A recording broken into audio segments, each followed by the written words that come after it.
قرآن کریم میں آتا ہے نا وَمِنَ النَّاسِ مَن يَشْتَرِي لَهْوَ الْحَدِيثِ لِيُضِلَّ عَن سَبِيلِ اللَّهِ بِغَيْرِ عِلْمٍ وَيَتَّخِذَهَا، یہ نضر بن حارث یہی کرتا تھا نا.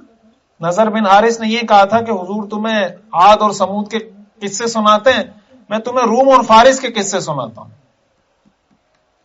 یہی ہے نا. اس کا مطلب یہ ہوا کہ اس نے قرآن کا متبادل پیش کیا، قرآن کا متبادل پیش کیا کہ قرآن سے زیادہ لیٹسٹ جدید قصے میں تمہیں سناتا ہوں. عاد و سمود تو پرانی قوم ہے، روم اور فارس جدید قوم ہے، میں آپ کو ان کی کہانیاں سناتا ہوں.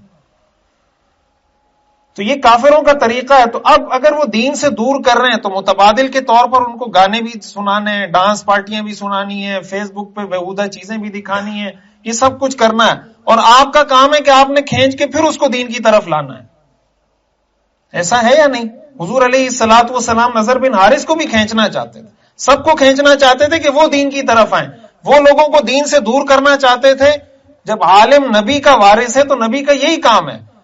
نبی کا کام یہ ہے کہ کوئی اگر دین کا متبادل پیش کرتا ہے، آپ کا کام ہے کہ آپ اس کے متبادل کو فیل کریں، آپ کہیں کہ یہ اصل ہے. حضور علیہ الصلوۃ والسلام نے نضر بن حارث کے اس متبادل سسٹم کو فیل کر کے دکھایا کہ یہ سسٹم نہیں ہے، یہ سسٹم ہے قرآن والا. تو آپ اگر نبی کے وارث ہیں تو سوشل میڈیا پہ اگر کوئی ہمارے مسلمان نوجوانوں کو بے راہ کر رہا ہے، گمراہ کر رہا ہے، تو آپ کے پاس ایسا کوئی نظام ہونا چاہیے کہ آپ دوبارہ اس کو کھینچ کے دین کی طرف لا سکیں. وَيَوْمَ يَعَضُّ الظَّالِمُ عَلَى يَدَيْهِ يَقُولُ يَا لَيْتَنِي اتَّخَذْتُ مَعَ الرَّسُولِ سَبِيلًا يَا وَيْلَتَىٰ لَيْتَنِي لَمْ أَتَّخِذْ فُلَانًا خَلِيلًا لَقَدْ أَضَلَّنِي عَنِ الذِّكْرِ بَعْدَ إِذْ جَاءَنِي. تو بعد اذ جاءنی وہ گمراہ ہو جاتا ہے، وہ مسلمان گھرانے میں پیدا ہونے والا خدا کا منکر ہو جاتا ہے، وہ اسلام کا باغی ہو جاتا ہے.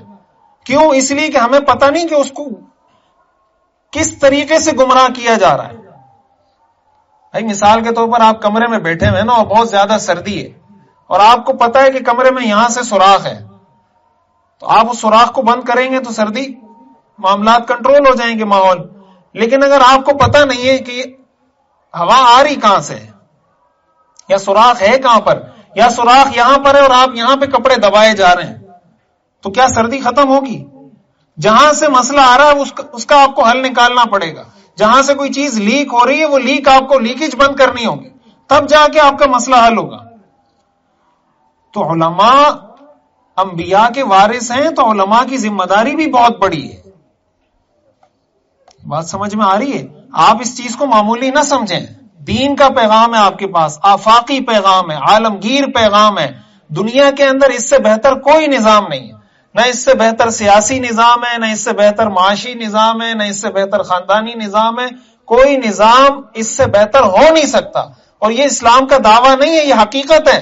ان الدین عند اللہ الاسلام ومن یبتغی غیر الاسلام دینا فلن یقبل منہ. اسلام نے عملاً یہ بات ثابت کر کے دکھائی ہے کہ اسلام سے بہتر کوئی نظام دنیا میں موجود نہیں ہے. اب اگر ہم پیش نہیں کر پا رہے، یہ اسلام کا مسئلہ نہیں ہے، یہ مسئلہ کس کا ہے؟ ہمارا مسئلہ ہے. لیکن ہماری وجہ سے لوگ گالیاں کس کو دیتے ہیں؟ اسلام کو دیتے ہیں.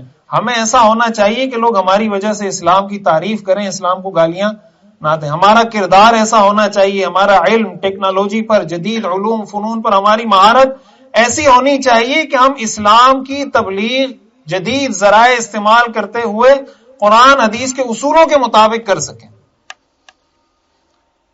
تو کریں گے اس کی کوشش انشاءاللہ. یہ باتیں سمجھ میں آئی میری؟ اور اس کو کوشش کریں. آپ کے ہاں جو یہ ایکٹیویٹی شروع ہوئی، یہ کام شروع ہوا، بہت مبارک کام ہے اور اس کی بہت زیادہ ضرورت. اس کو اور محنت کریں، اس میں اور سیکھیں، اس کو بار بار سیکھیں اور بہتر سے بہتر کرنے کی کوشش کریں. اللہ تعالی ہمیں سمجھنے کی اور عمل کرنے کی توفیق عطا فرمائے.